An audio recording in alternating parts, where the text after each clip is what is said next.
Assalamualaikum warahmatullahi wabarakatuh.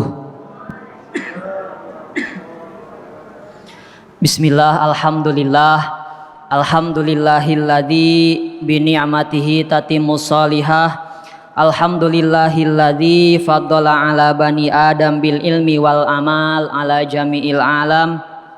Wassalatu wassalamu ala Muhammadin sayyidil arabi wal azam wa ala alihi wa ashabihi ya nabiul ulumi wal hikam, amma ba'd. Para asatid, bapak, ibu, wali santri dan para santri semuanya yang hadir pada kesempatan kali ini, para santri Madrasah Diniyah Takmiliyah Masjid Zuciati Saliman yang kita banggakan bersama. Alhamdulillah pada pagi menjelang siang ini kita bisa berkumpul kembali, bermuajahah kembali dalam majlis wali santri, yang mana mudah-mudahan majlis ini, perkumpulan kita ini mendapatkan barokah, mendapatkan keagungan dan dirahmati oleh Allah Subhanahu wa taala. Amin ya Allah ya rabbal alamin. Ayyuhal hadirun, Bapak Ibu semuanya, kembali pada kesempatan kali ini kembali kita melanjutkan pengaosan kita. Kita mengaos mengaji dari kitab Adabul Alim wal Muta'alim.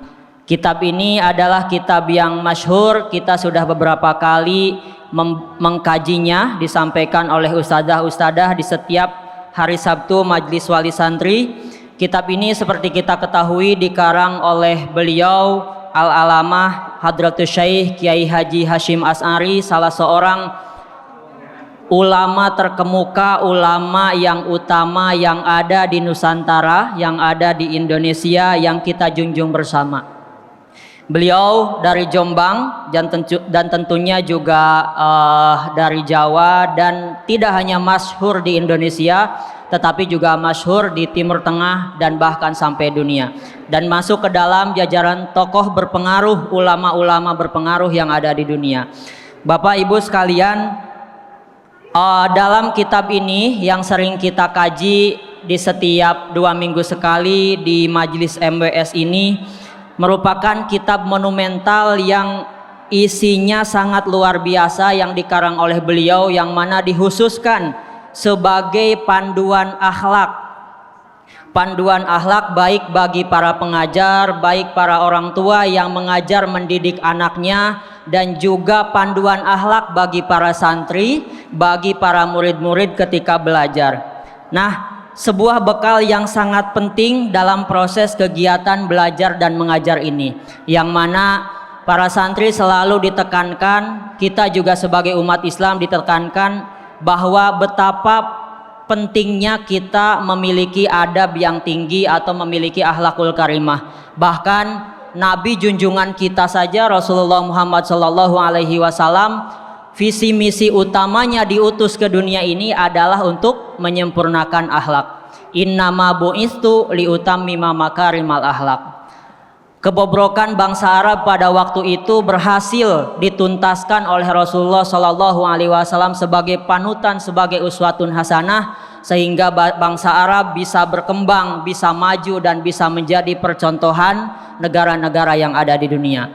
Nah, pesan utama Rasulullah SAW tersebut tentunya harus kita praktekkan dalam kehidupan sehari-hari, betapa kita harus memiliki keluhuran adab. Dan juga tidak hanya kita, tetapi juga bagi adik-adik, bagi anak-anak yang sudah memiliki anak, tentunya harus kita didik untuk memiliki akhlak yang baik. Dan salah satunya di Madrasah Diniyah Takmiliyah Zuciati Saliman ini, bagaimana para santriwati ini memiliki keluhuran adab, tidak memiliki pergaulan yang tidak baik, kemudian ketika berkumpul bergaul dengan teman-temannya memiliki keluhuran adab dan dibarengi dengan akhlak-akhlakul karimah.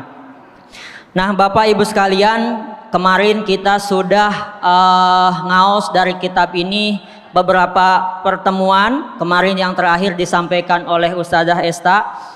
Nah, kemudian pada kesempatan kali ini kita lanjutkan kembali. Saya di sini tidak bermaksud menggurui, kita sama-sama belajar. Saya menyampaikan apa yang ada di kitab Adabul Alim wal Muta'alim ini kita sama-sama serap, kita sama-sama gali pesan-pesan moral yang disampaikan oleh Hadratus Syekh Kiai Haji Hasyim Asy'ari. Dengan kita belajar dari beliau, mudah-mudahan kita mendapatkan keberkahan dan hidup kita, keseharian kita menjadi baik dan menjadi semakin berakhlak. Bapak Ibu sekalian, kita lanjutkan ngaji kita, ngaos kitab ini masih pada bab keutamaan ilmu dan ulama serta keistimewaan mengajar dan mengajar.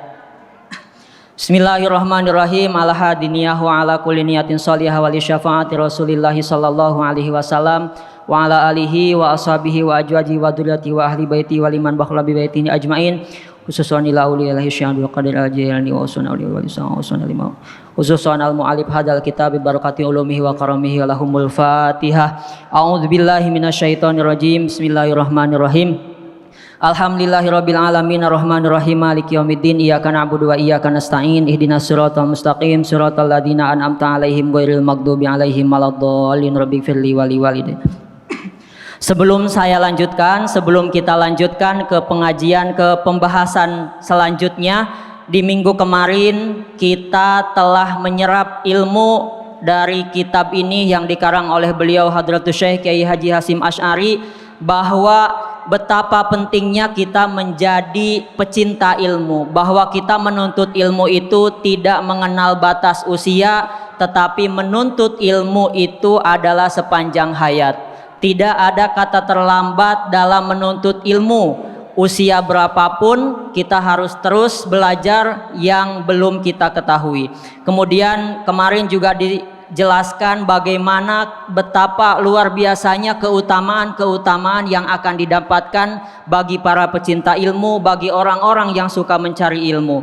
Kemudian selain itu juga orang-orang yang mencintai majelis-majelis ilmu, yang suka datang ke majelis-majelis ilmu, itu akan mendapatkan keberkahan dan kemuliaan. Bahkan Rasulullah Shallallahu Alaihi Wasallam sendiri dalam hadisnya menyebutkan, seandainya umatku, seandainya kalian semua mengetahui pahala majelis ilmu, gitu, maka siapapun di antara kalian akan datang dengan berbondong-bondong memenuhi majelis ilmu tersebut. Karena majelis ilmu selalu diliputi keberkahan dan juga selalu didoakan oleh para malaikat Allah Subhanahu wa taala.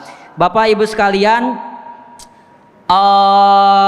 kemudian kemarin juga kita diingatkan bahwa kenapa kita harus selalu senantiasa menuntut ilmu, karena betapa besarnya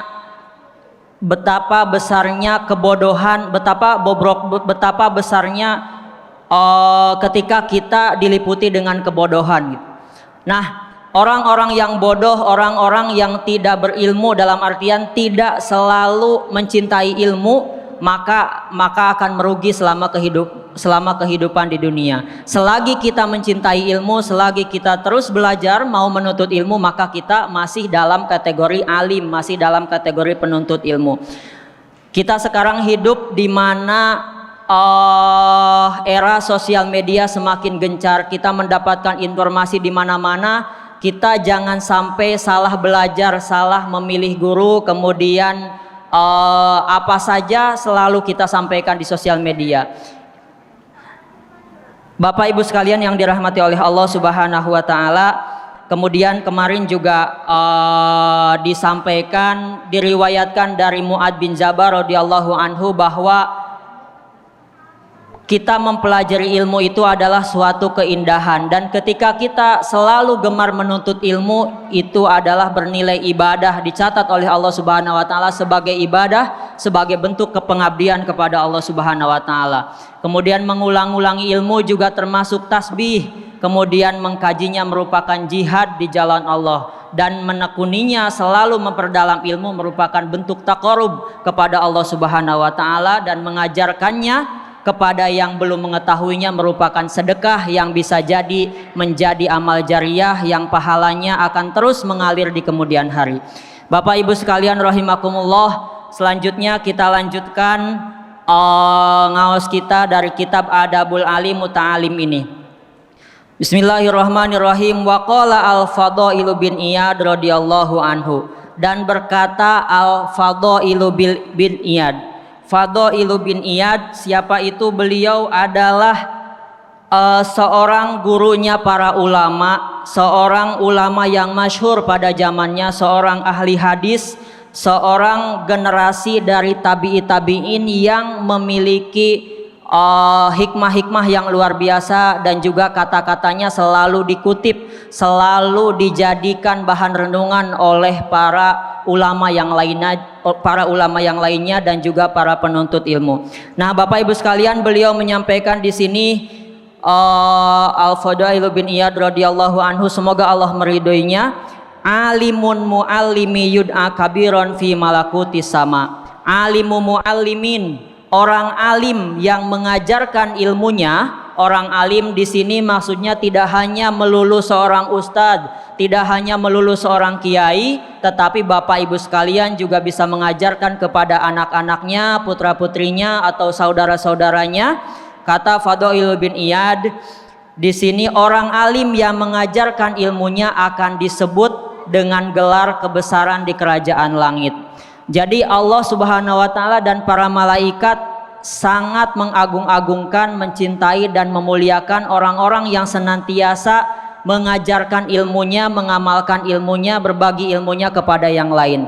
Karena seperti dikatakan al ilmu bila amalin kasyajarin bila samarin. Ilmu yang tidak diajarkan, ilmu yang tidak diamalkan itu bagaikan pohon tanpa buah. Artinya hampa, tidak bermanfaat bagi yang lainnya. Nah, kemudian dilanjutkan di sini oleh beliau berkata waqala Sufyan bin Uyainah, dan dikatakan juga oleh Sufyan bin Uyainah radhiyallahu anhu, semoga Allah meridhoinya. Sufyan bin Uyainah, beliau seorang imam Ahlus Sunnah wal Jamaah pada zamannya. Beliau juga merupakan ahli hadis yang sangat thiqah, yang sangat menguasai banyak sekali hadis, salah satu seorang ulama hadis di Mekah dan sangat masyhur. Beliau termasuk ke dalam golongan tabi'in dari generasi ketiga. Bapak Ibu sekalian, perlu saya ulas kembali sebagai bahan pengingat dan pengetahuan bagi kita semua bahwa di dalam Islam, di awal-awal Islam kita mengenal ada 3 generasi ulama salaf atau salafus sholih. Kita biasa mengenal ada istilah ulama salafus sholih, itu ada 3 golongan, ada 3 generasi, yaitu para sahabat, kemudian para tabi'in dan para tabi'it tabi'in. Siapa itu sahabat? Sahabat adalah orang-orang generasi awal yang pernah hidup semasa, yang pernah bertatap muka atau pernah bercengkrama atau pernah dalam satu majlis bersama Rasulullah SAW. Kemudian para sahabat inilah yang menjadi tonggak Islam berkembang pesat kemana-mana. Beliau yang menyampaikan petuah hadis-hadis Nabi, beliau yang gencar mendakwahkan Islam kemana-mana. Nah, para sahabat ini adalah generasi utama yang hidup semasa, yang menyaksikan langsung wajah Rasulullah SAW, yang menyaksikan langsung betapa mulianya akhlak beliau, yang menyaksikan langsung betapa memukaunya teladan-teladan kehidupan yang disampaikan oleh Rasulullah SAW. Nah, kemudian generasi yang kedua adalah generasi tabi'in. Tabi'in ini adalah generasi kedua di dalam Islam, yang mana mereka ini, golongan tabi'in ini adalah orang-orang yang pernah berguru, yang pernah bertemu, bertatap muka dengan golongan para sahabat. Jadi generasi pertama sahabat, kemudian telah wafat generasi sahabat itu, kemudian selanjutnya digantikan dengan generasi tabi'in. Nah, generasi tabi'in inilah yang melanjutkan tonggak estafet dakwahnya para sahabat. Kalau para sahabat melanjutkan tonggak dakwahnya Rasulullah untuk menyebarkan dan menggaungkan Islam ke berbagai pelosok negeri, pelosok dunia, kemudian ketika para sahabat sudah pada wafat, kemudian bergantilah generasi tabi'in. Nah, generasi tabi'in inilah yang semakin banyak, dan dan mereka semua bisa dikategorikan sebagai generasi tabi'in. Mereka yang pernah bertemu, yang pernah berguru, yang pernah bertatap muka dengan golongan para sahabat. Nah, kemudian generasi ketiga adalah generasi tabi'it tabi'in. Mereka generasi tabi'in adalah generasi yang melanjutkan tonggak estafet dakwah generasi tabi'in. Generasi tabi'in adalah generasi ketiga di dalam Islam. Nah, di dalam generasi tabi'in ini kita biasa mengenal kejayaan-kejayaan Islam. Islam dibangun dengan kerajaan-kerajaan dan lain sebagainya. Kemudian Islam tersebar ke berbagai pelosok negeri, pelosok dunia, dan Islam semakin menyebar luas ke belahan dunia lain. Nah, Bapak Ibu sekalian, tiga generasi itulah generasi yang paling utama di dalam Islam, yang sangat berperan besar menyebarkan Al-Quran, menyebarkan hadis-hadis, dan juga menyebarkan keilmuan-keilmuan di dalam Islam. Kita patut bersyukur Islam bisa memiliki ketiga generasi tersebut, karena generasi sahabat, generasi tabi'in, dan tabi'in inilah yang menjadikan kita sampai pada saat ini mengenal Islam, mencintai Islam, dan kita teguh yakin bahwa satu-satunya agama yang benar, agama yang bakal menyampaikan kita kepada keselamatan akhirat adalah agama Islam. Bapak Ibu sekalian, kita lanjutkan lagi kepada pengawasan kita. Sufyan bin Uyainah berkata radhiyallahu anhu, arfa'un nasi, kata Sufyan bin Uyainah, setinggi-tingginya derajat manusia indallahi, di sisi Allah, setinggi-tingginya derajat manusia di sisi Allah, kata Sufyan bin Uyainah, manzilatan man kana bainallahi wa baina ibadih, setinggi-tingginya derajat manusia di sisi Allah adalah orang-orang yang menjadi perantara antara Allah dan hamba-hambanya. Siapakah yang menjadi perantara antara Allah dengan hamba-hambanya? Nah, beliau melanjutkan, wahum al-anbiya'u wal ulama'u. Nah, yang melanjutkan perantara menyampaikan Islam antara Allah dan hamba-hambanya adalah para nabi dan para ulama.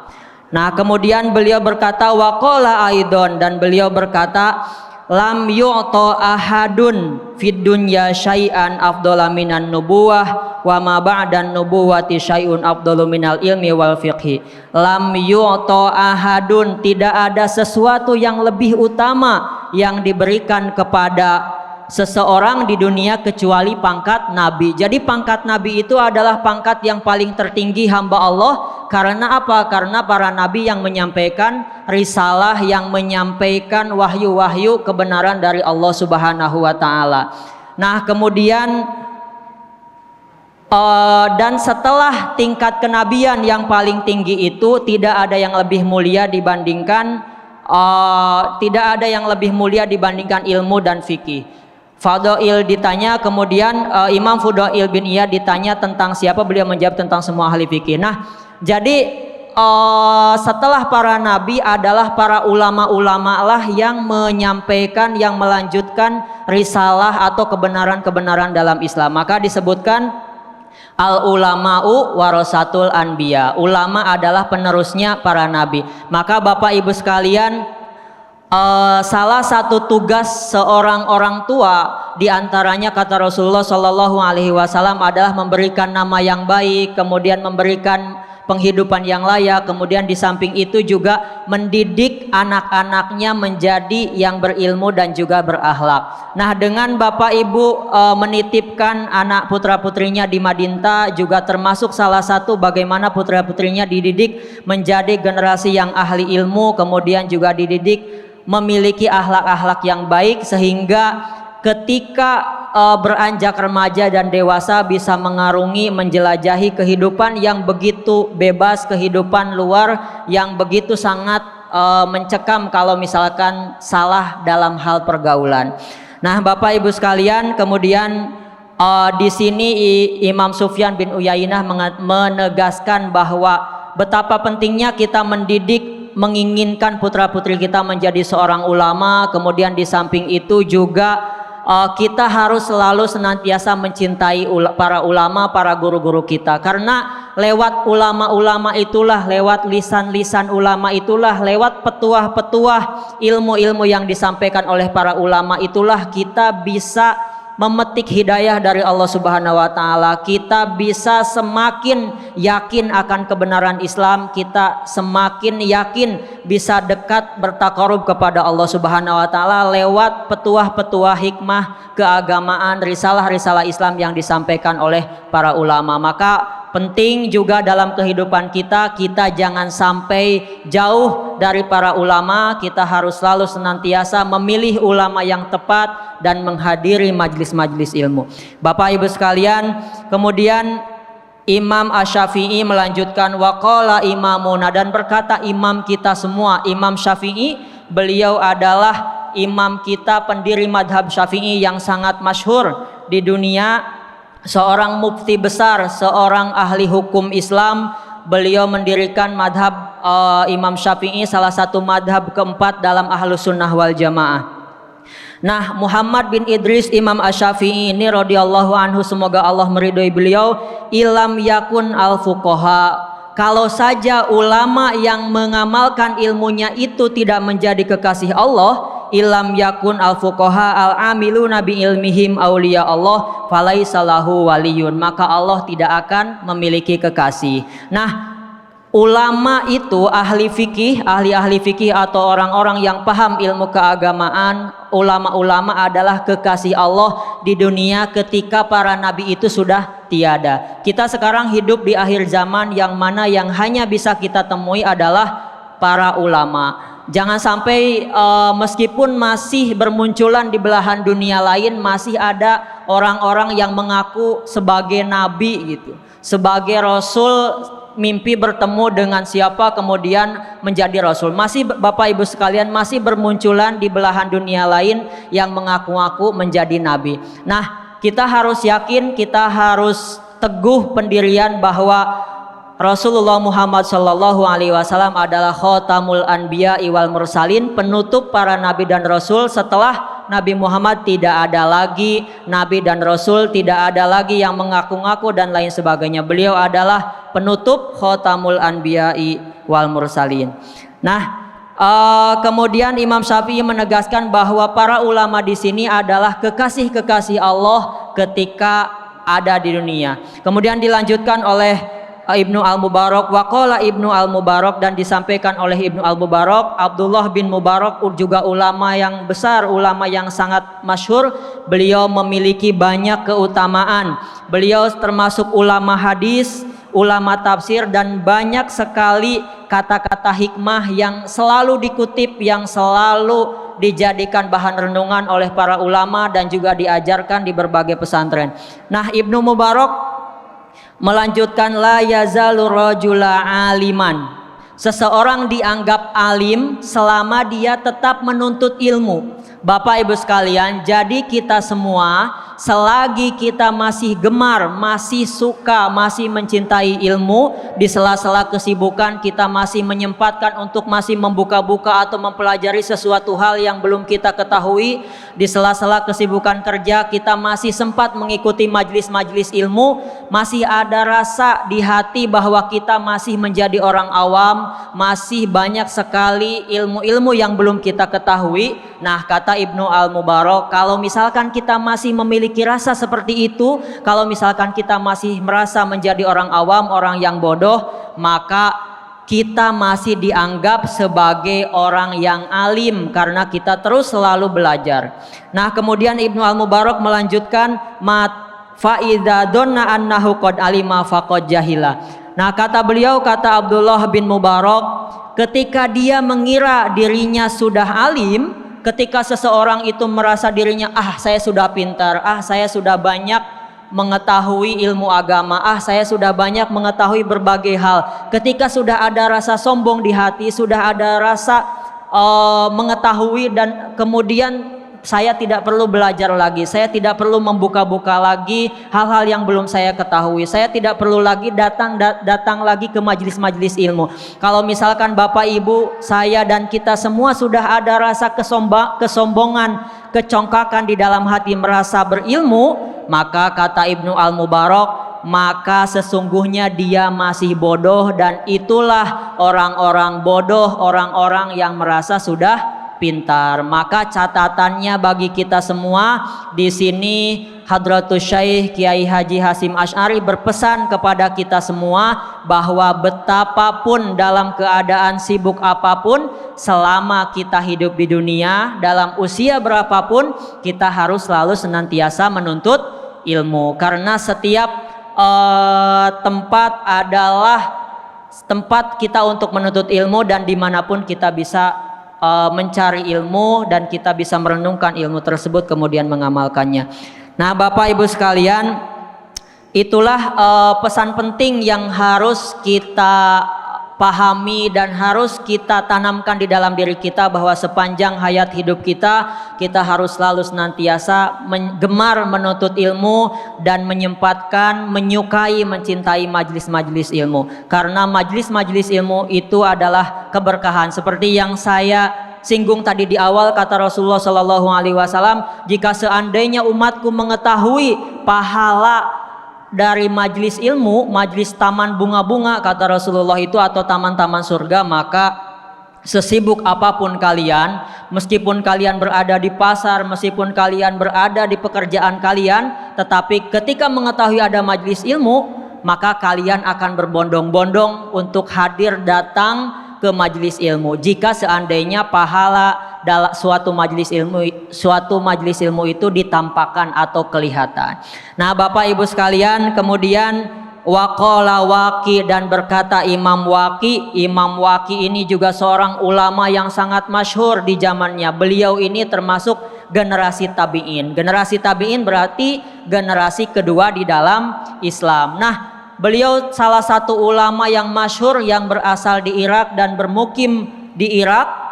Nah, beliau di sini juga menambahkan, Kiai Haji Hasyim Asy'ari mengutip dari Imam Waqi, la yakunu ar-rajula aliman. Seseorang tidak bisa dikatakan alim, seseorang tidak bisa dikatakan alim seseorang tidak bisa dikatakan alim hatta yasma mimman huwa asannu minhu wa mimman huwa mithluhu wa mimman huwa duna. Seseorang tidak bisa dikatakan alim jika dia belum belajar dari orang yang lebih tua. Nah, jika kita belum pernah belajar dari para ulama-ulama yang lebih tua usianya, yang lebih banyak ilmunya daripada kita, jika kita belum berani belajar dengan yang usianya sesama dengan kita, jika kita belum berkenan atau masih memiliki gengsi tidak mau belajar kepada orang-orang yang lebih muda, yang lebih mengetahui, maka bisa dikatakan dia tidak masuk kategori orang alim.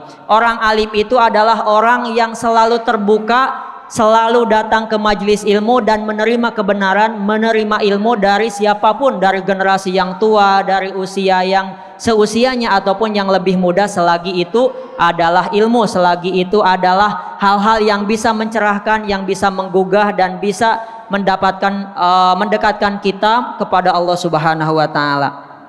Bapak Ibu sekalian, kemudian di sini menambahkan beliau, Kiai Haji Hasyim Asy'ari juga mengutip dari Sufyan Ats-Tsauri. Sufyan Ats-Tsauri juga seorang ulama yang besar, yang sangat banyak muridnya, kemudian juga masyhur di zamannya. Beliau menambahkan al-ajaibu ammatun. Keanehan sudah umum terjadi, kata beliau. Keanehan sudah umum terjadi wa fi akhir zaman, apalagi di akhir zaman. Nah, beliau Sufyan Ats-Tsauri di generasi salafus sholih pada waktu itu sudah memprediksi, sudah mengira bahwa generasi waktu itu sudah akhir zaman gitu. Itu adalah pada abad ke-8 ke-9 Hijriyah ya. Sekarang kita sudah berada di abad bertahun-tahun, berpuluhan ratusan tahun kemudian. Beliau pada waktu itu generasi salaf, Sufyan Ats-Tsauri sudah memprediksi bahwa zaman ini sudah aneh gitu. Ini sudah akhir zaman. A'ammu wa nawaibu tomatun. Nah, kata beliau, bencana mewabah di mana-mana. Kemudian kata beliau juga selain mewabah di mana-mana, wafi amridini atomu. Kemudian terutama dalam masalah agama. Nah, sejak zaman dulu dalam masalah gunjang-ganjing dalam masalah agama, percekcokan dalam agama juga sudah mulai terjadi. Nah, kemudian wal masaibu adimatun wa mautul ulama adamu wa innal alimi hayatu rahmatun li ummati wa mauti fil islami salamatun. Kata beliau, kata Sufyan Ats-Tsauri, bahwa musibah terjadi secara besar-besaran. Pada waktu itu musibah terjadi secara besar-besaran. Tetapi Bapak Ibu sekalian, yang perlu diketahui bersama bahwa bencana yang paling besar, musibah yang paling besar di dunia ini adalah meninggalnya para ulama. Kita kemarin ketika datang wabah virus corona, banyak sekali ulama-ulama kita yang wafat. Itu merupakan sebuah musibah bencana yang sangat besar, karena para ulama itulah pelita cahaya lampu-lampu pada zamannya yang bisa menerangi kebodohan-kebodohan kita. Dengan ulama-ulama itulah kita bisa menyerap berbagai ilmu yang dapat membuat kita mendekatkan diri kepada Allah Subhanahu wa taala.